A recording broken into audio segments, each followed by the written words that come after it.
आऊज़ बिल्लाहि मिनश्शैतानिर्रजीम बिस्मिल्लाहिर्रहमानिर्रहीम। शुरू अल्लाह के नाम से जो बड़ा मेहरबान और नहायत रहम वाला है।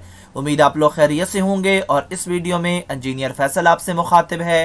आपको अपने चैनल का इंट्रोडक्शन करवाता चलूं। मेरे चैनल का नाम है केमिकल इंजीनियरिंग एज टेक और इस चैनल के अंदर मोर देन 500 लेक्चर्स अवेलेबल हैं।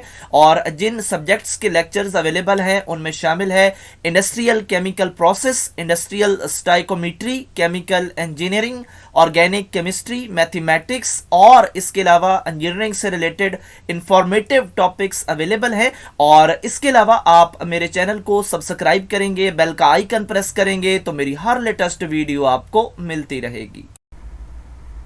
क्वेश्चन नंबर 17 में पूछा जा रहा कि शुगर इंडस्ट्री की बाई प्रोडक्ट्स के बारे में बताएं। तो यहाँ पे 3 किस्म की बाई प्रोडक्ट्स हैं, हम थोड़ा इनको एक्सप्लेन भी करेंगे।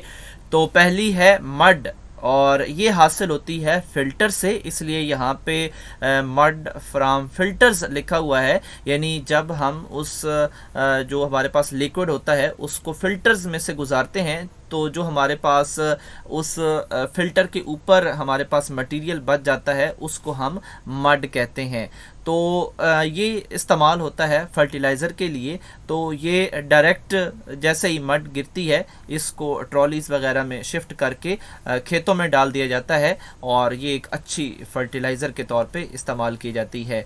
और सेकंड हमारे पास है मोलेसिस और मोलेसिस जो है ये भी इस्तेमाल होता है इंडस्ट्रियल अल्कोहल बनाने के लिए, इसके अलावा नेचुरल अल्कोहल बनाने के लिए और पोर्टेबल स्पिरिट्स बनाने के लिए इसको इस्तेमाल किया जाता है। और ये इस शुगर इंडस्ट्री की सेकंड प्रोडक्ट है। इसके अलावा बेगास है और बेगास जो है जब गन्ने में से रस निकाल लिया जाता है तो फिर हमें ये जो मटेरियल मिलता है इसको बेगास कहते हैं। और ये इस्तेमाल होता है उसी शुगर इंडस्ट्री के अंदर जो बॉयलर इस्तेमाल होता है वहाँ पे ये फ्यूल के तौर पर इस्तेमाल किया जाता है। यानी इस बेगास को उधर ही फेंक दिया जाता है उसकी जो फर्नेस होती है उसके अंदर। तो ये हीट पैदा करता है, उसके नतीजे में इलेक्ट्रिसिटी पैदा होती है। और इसके अलावा इस बेगास को पेपर के लिए यूज़ किया जाता है।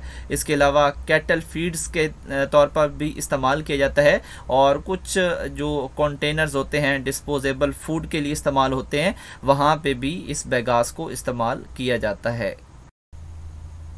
क्वेश्चन नंबर 18 में पूछा गया है कि फ्रक्टोज का हमें फार्मूला बताएं। तो इसका फार्मूला यहाँ पे मैंने लिख दिया C6H12O6 और इसके अलावा ग्लूकोज का भी मैंने लिख दिया यहाँ पे। और ये दोनों फार्मूला सेम हैं लेकिन जो इनका स्ट्रक्चर है उसमें जो मॉलिक्यूल्स की अरेंजमेंट होती है वो डिफरेंट होती है। इस वजह से एक को ग्लूकोज और दूसरे को फ्रक्टोज कहते हैं और इनका जो फार्मूला है वो हमेशा सेम ही होता है।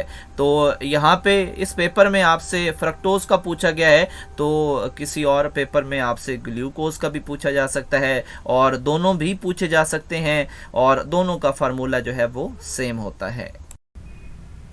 इस वीडियो में हमने डिस्कशन की पेपर पॉइंट ऑफ व्यू से और इसके अलावा मेरे channel chemical engineering as tech में इन टॉपिक्स से रिलेटेड डिटेल लेक्चर्स अवेलेबल हैं। और इन लेक्चर्स में फर्मेंटेशन इंडस्ट्री और अल्कोहल इंडस्ट्री को कम्प्लीटली डिस्कस किया गया है। यानी इनके तमाम जो मैन्युफैक्चरिंग स्टेप्स हैं और इनकी फ्लो शीट्स अवेलेबल हैं, आप इनको कंसल्ट कर सकते हैं। आज की वीडियो में हमने डिस्कशन की पेपर पॉइंट ऑफ व्यू से और इसके अलावा मैं आपको बताता चलूं कि मेरे channel chemical engineering as tech के अंदर शुगर इंडस्ट्री से रिलेटेड लेक्चर्स अवेलेबल हैं। और इसमें केन शुगर प्रोसेस भी है और बीट शुगर प्रोसेस भी है और इन इंडस्ट्रीज की फ्लो शीट्स और तमाम मैन्युफैक्चरिंग स्टेप्स इसमें अवेलेबल हैं। और इसके अलावा शुगर इंडस्ट्री से रिलेटेड शॉर्ट क्वेश्चन आंसर्स भी मौजूद हैं। तो आप अगर डिटेल में इस टॉपिक को देखना चाहते हैं तो आप इन लेक्चर्स को कंसल्ट कर सकते हैं।